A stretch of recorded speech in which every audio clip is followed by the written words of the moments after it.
आगे और लड़ाई है, अभी तो ये लड़ाई है, आगे और लड़ाई है, नहीं डरते तेरी गुरकी से, खींच लेंगे कुर्सी से, नहीं डरते तेरी गुरकी से, खींच लेंगे कुर्सी से। जिंदाबाद जिंदाबाद जिंदाबाद भाईचारा जिंदाबाद। जिंदाबाद जिंदाबाद।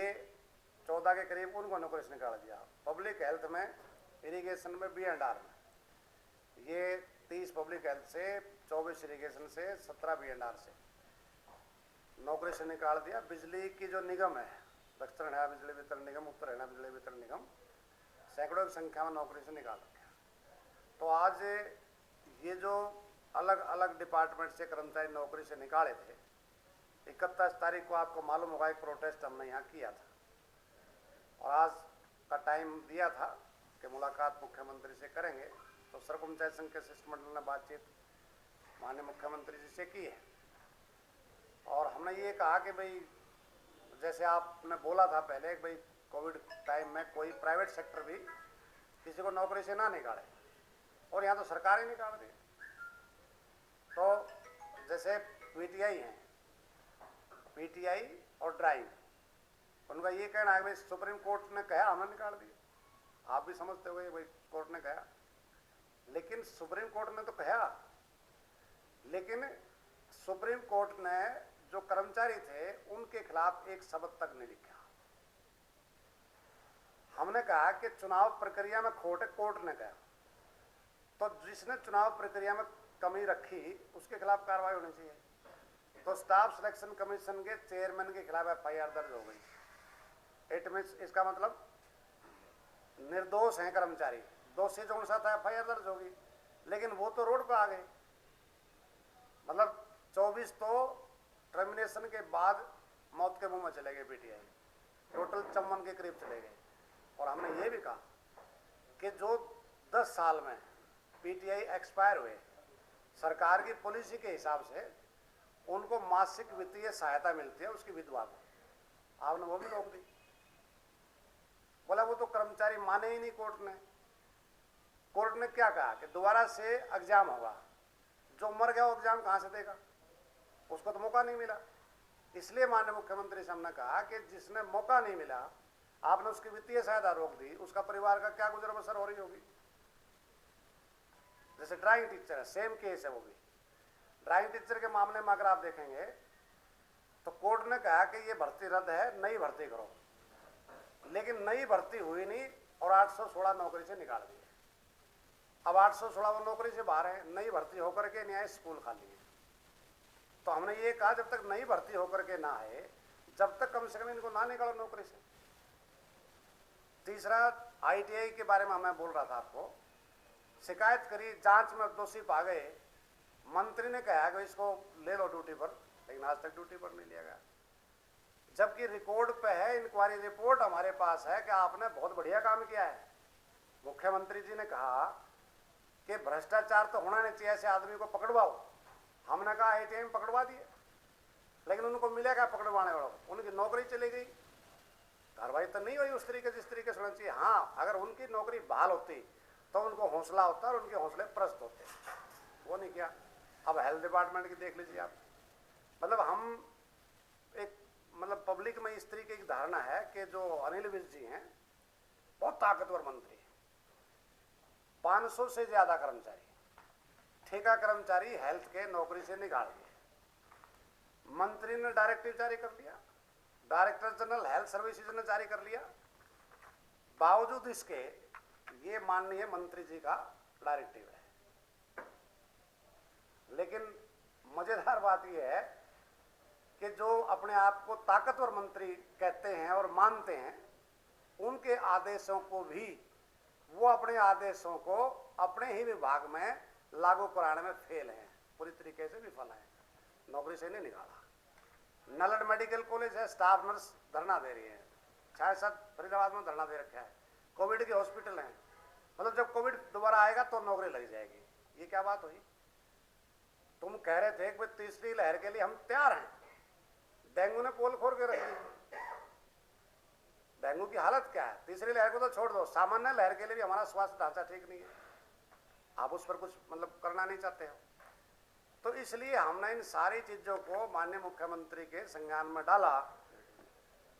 कुरुक्षेत्र विकास बोर्ड, चीफ सेक्रेटरी हरियाणा की चिट्ठी है कि किसी भी कर्मचारी को, सफाई कर्मचारी को नौकरी से नहीं निकालना। आप थोड़ा बाहर जाओगे तो ये धरना लगा के बैठे हैं। ये मुख्यमंत्री के आदेशों की धज्जियां उड़ रही हैं।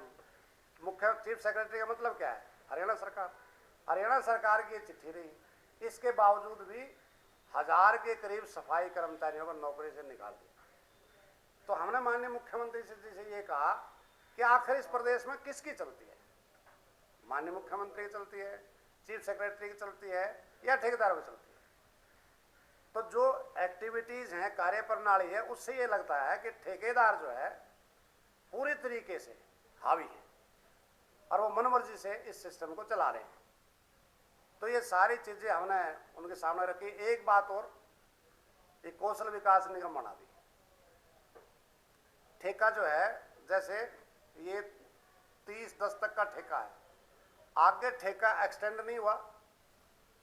क्यों नहीं हुआ? कि चिट्ठी सरकार की जारी होगी कि नई भर्ती पार्ट 1 पार्ट 2 की नहीं करनी। ठेका खत्म हो गया, वो अपने घर चले गए, नई उनकी नियुक्ति हुई नहीं, वो कहाँ जाएंगे? हजारों की संख्या में कर्मचारी नगर निगम पालिका परिषद में, तो ये बड़ा मामला हमारे मतलब संज्ञान में आ रहा है। उसको सुनने को मतलब क्या करेंगे? बस कौशल विकास निगम सरकार कह रहे हैं ठेका प्रथा खत्म कर दी, हम ये करें परमानेंट कर दी ठेका प्रथा। फर्क इतना है कि ठेकेदार थे, अब कौन होगा? अब सरकार ठेकेदार होगी, वह कंपनी होगी, और उस कंपनी में कौन होगा? यही ठेकेदार उसके शेयर होल्डर होंगे। मतलब कान इधर से पकड़ने के बजाय इधर से पकड़ दिया। हमारी जो मांग थी वो क्या थी? हमारी मांग थी कि जो कच्चा कर्मचारी डीसी रेट, आउटसोर्सिंग, कॉन्ट्रैक्ट आदि नामों से लग रहा है, उसको बीच में से ठेकेदार को हटाओ, और जिस भी महकमे में लग रहा है, निगम कारपोरेशन में लग रहा है, उसी का कर्मचारी उसको बनाओ, डायरेक्ट रोल पर लाकर इस ठेकेदारी प्रथा को हटाओ। लेकिन उसको करने की बजाय एक बीमारी और पाल दी। मतलब हमारे सामने बातचीत में क्या निकला? क्या बातचीत में ये सारी चीजें हमने कर दी, सारी रख दी। एक तरीके से हम ये कह सकते हैं कि माननीय मुख्यमंत्री जी के पास कोई जवाब नहीं था, और उन्होंने ये कहा, ये कह करके कि हम अधिकारियों के साथ बातचीत करके आवश्यक कदम उठाने का कह करके ठोस आश्वासन मतलब जो देना होता है कि जो आपने दिया हमारे को, अलग अलग चिट्ठियां हमने दी हैं, मतलब छटनीग्रस्त और बर्खास्त कर्मचारियों में समायोजन का ठोस आश्वासन देने की बजाय अधिकारियों के साथ बैठक करके आवश्यक कदम उठाने की बात कह करके मामले को टाल गए। कोई ठोस आश्वासन जो वार्ता है वो फेल हुई, कोई नतीजे पे नहीं, कोई नतीजा नहीं निकला, ना फेल हुई ना पास हुई। मतलब क्या कहेंगे? आपका अगला कदम क्या रहेगा? अब जो है हम ये कह सकते हैं कोई सकारात्मक बातचीत नहीं है। ठोस आश्वासन मिलता, जिसकी रोजी रोटी चली गई, वो इंतजार देख रहा है कि शाम को हो सकता है मेरी नौकरी बहाली की आ जाए, मेरी तनख्वाह मिल जाएगी, लेकिन कोई ठोस आश्वासन तो इसमें नहीं है।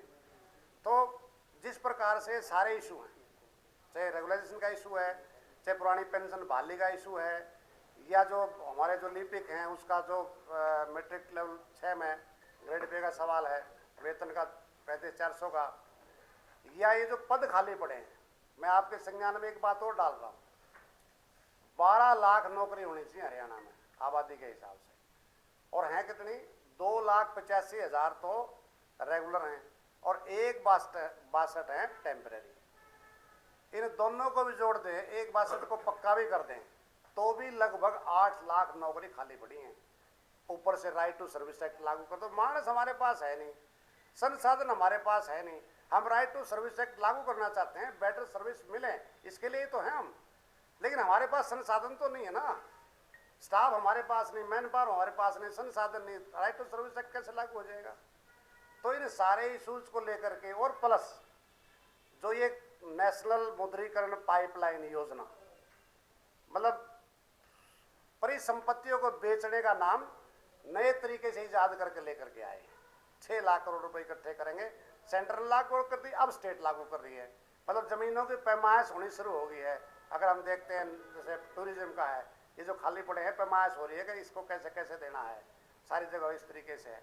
वेतन नहीं मिल रहे, हमने कहा मतलब वेतन के लाले पड़ रहे हैं। टूरिज्म की बात है, हेल्थ की बात है, ITI की बात है, अनेक महकमों में मतलब तनख्वाहें नहीं मिल रही हैं। तो इन सारे इश्यूज को लेकर के हम कर्मचारियों को लामबंद करते हुए 12 दिसंबर को पूरे प्रदेश में हम जिला मुख्यालय पर हल्ला बोल प्रदर्शन करेंगे और उसकी फिर समीक्षा बैठक करके फिर निर्णायक आंदोलन घोषणा उसके बाद करेंगे। तो ये है, किसी का सवाल हो तो इसमें बात करें।